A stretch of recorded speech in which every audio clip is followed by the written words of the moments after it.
একসময় রাজধানীর প্রাণবন্ত বিনোদন কেন্দ্র ছিল হাতির ঝিল।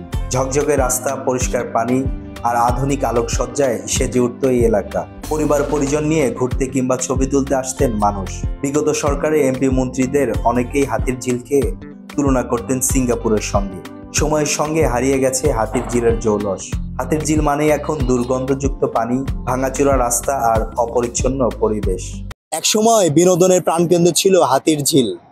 পরিষ্কার রাস্তা, ঝকঝকে পানি এবং আলোকসজ্জা তুলনা করা হতো সিঙ্গাপুরের সঙ্গে। কিন্তু বর্তমান চিত্রটা একটু ভিন্ন। দুর্গন্ধযুক্ত পানি, ভাঙাচোরা রাস্তা এবং নিরাপত্তাহীনতায় ভুগছেন এই এলাকার মানুষ। এ যেন দেখার কেউ নেই। ভাঙাচোরা রাস্তার কারণে ভোগান্তিতে পড়ছেন প্রতিদিনের পথচারী, যাত্রী, চালক সবাই। ফুটপাতে হাঁটবেন সে ব্যবস্থাও নেই। যত্রতত্র রয়েছে গর্ত। ফুটপাতের অনেক জায়গায় উঠে গেছে বিছানো ইট। এসব কারণে হাতির ঝিল থেকে মুখ ফিরিয়ে নিয়েছেন অনেকে। কেউ কেউ বাধ্য হয়ে বিকল্প রাস্তা ব্যবহার করছেন। এফডিসির ওই পাশের থেকে রেলগেটে যে মগবাজার রোডের থেকে আপনার বিভিন্ন জায়গায় আপনার বড় বড় স্পট হলো মানে আপনার গর্তর কারণে আমাদের গাড়িগুলো চালাতে সমস্যা হচ্ছে, কিন্তু জোরে চালাইতে পারতেছি না।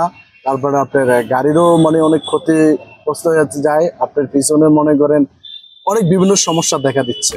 হাতির ঝিলের প্রকল্প উদ্বোধন হয় 2013 সালে। সেনাবাহিনীর তত্ত্বাবধানে তৈরি এই প্রকল্প ছিল চকচকে।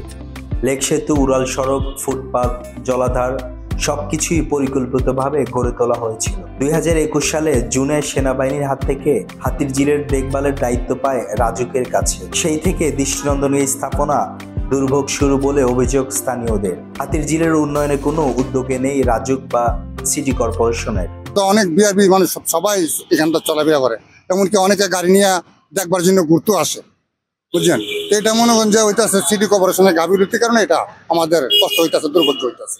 নগরবিদরা বলছেন হাতির ঝিল একটি বিশেষ এলাকা হিসেবে এর নির্দিষ্ট রক্ষণাবেক্ষণের দরকার ছিল।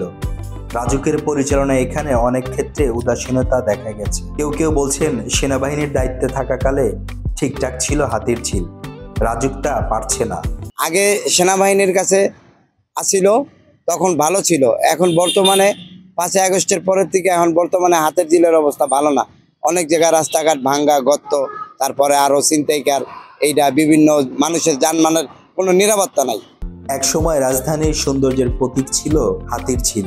এখন সেই সৌন্দর্য মলিন হয়েছে অব্যবস্থাপনা ও দায়িত্বহীনতার কারণে। নগরবাসীর প্রত্যাশা আবারও যেন পুনরূপে ফিরে আসে এই নগর বিনোদন কেন্দ্রটি। এহসানুল হক, খবর সংযোগ।